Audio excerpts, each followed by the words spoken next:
Hi, hello, welcome back. You ever go to the museum with a friend or on a date and you go up to a painting that you have no idea what it's about, and your friend turns to you and asks, "What do you think?"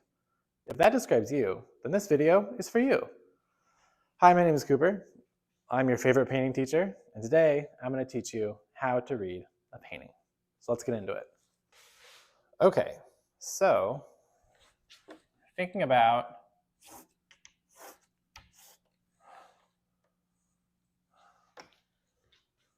that's not going to work. Board has to be dry in order for the chalk to fly. Chalk, chalk, chalk. Okay, all right. Okay, all right. So, oh, it broke. Oh.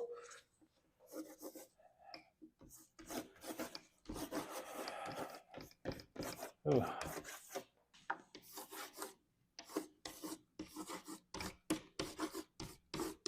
Okay, so here's how to read a painting. Number one, describe the work. Describe the object in front of you. When you go to the museum, when you see a work, usually it's one of a few categories. It's a painting or a drawing, a two-dimensional work, an illusionistic piece on the wall, or it is a freestanding object, a sculpture, something that asks you to interact with it in three-dimensional space because it has a three-dimensional form. And then that will start to tell you what kinds of materials go into making the work, and then you have more context to go on, because this, for example, is a painting made by an American. So already it gives us some information to go on, right? We know that it's a Western style painting, not like cowboys, but like made in the West by an American, which just gives you different information and context to situate it in your mind, as opposed to something like a Japanese cold press paper with a Japanese block print on it hanging in a museum behind glass on the wall in Kyoto, Japan.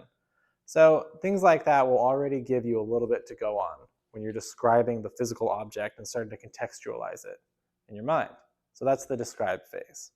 Okay, so the next thing that we need to do is we need to look at the object in front of us and analyze it.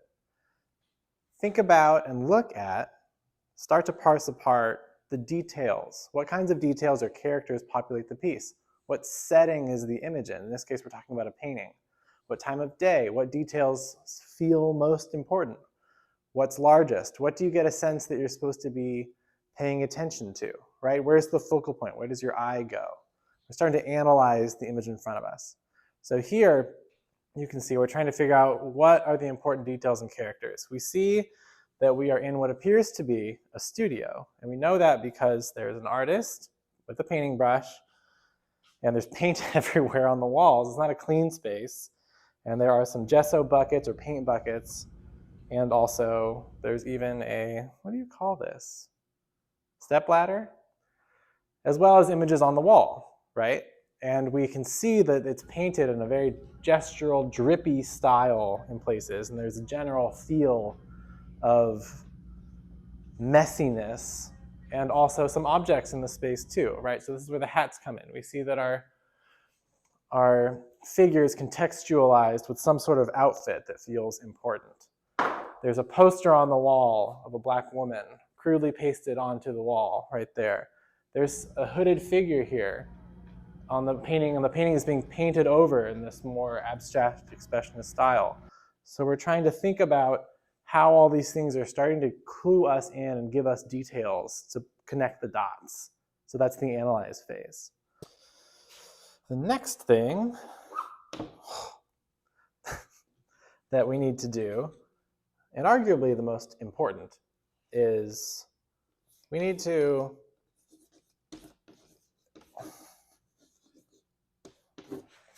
interpret what the actual story is. What is the painting about? What are the stakes?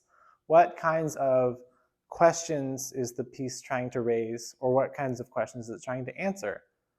What kind of relationships are on display, right? So with this piece, it's a figurative art piece. It's representational, it depicts a person. And we see that they're in this studio setting.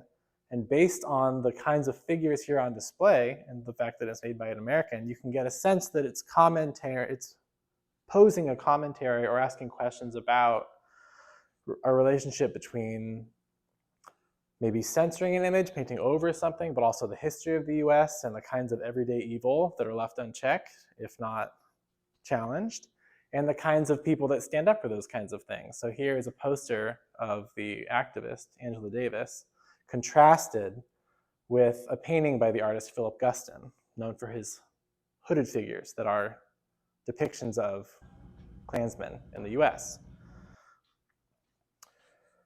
And so with these relationships on display, you can also think about how the scale or the title of the piece, which is fully funded, how going to a school or an institution or being a representative of an institution affects how you make work or how you say certain things or voice opinions when you're tied to the money or have some sort of backing, right? So sometimes it can be safer to live in this space of ambiguity instead of using figurative works to really speak truth to power.